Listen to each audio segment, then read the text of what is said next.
Well, yeah. So we on the buyer side, again, we partner with some local lenders whose markets were low to moderate communities. So they had some history, some track records, they have the right products.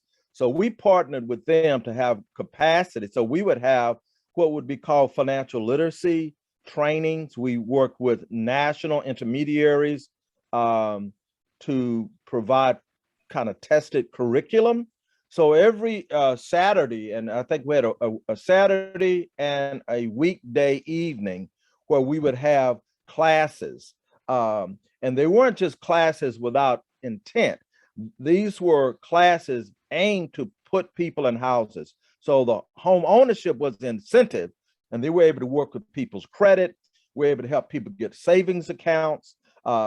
We established partnerships with a local credit union that helped them begin to appreciate the power, the value of saving.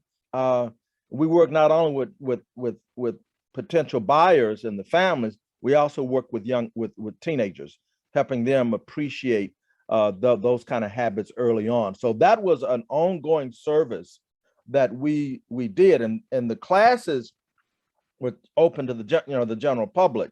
And then we had a particular streamlined pipeline for those that were ready or close to being ready for home ownership. So the work we did with buyers attracted some developers, construction contractors who had some experience in working in communities like Poly.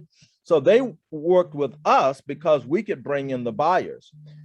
As we work with them, we learn different elements of the community development affordable housing process.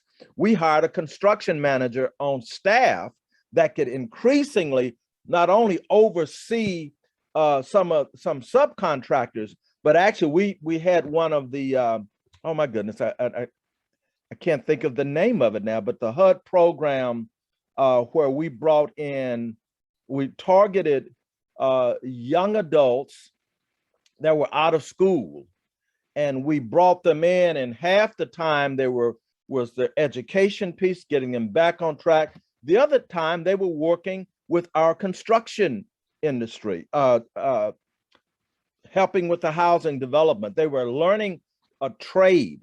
And so we did this. That was a nationally funded program by HUD that I can't seem to think of the name right now. But so all of those things are what gave us, kind of made us in some ways a poster child for a community-based housing organization, nonprofit housing organization. We had some, not perfect. We had a lot of failures, but we had a lot of successes.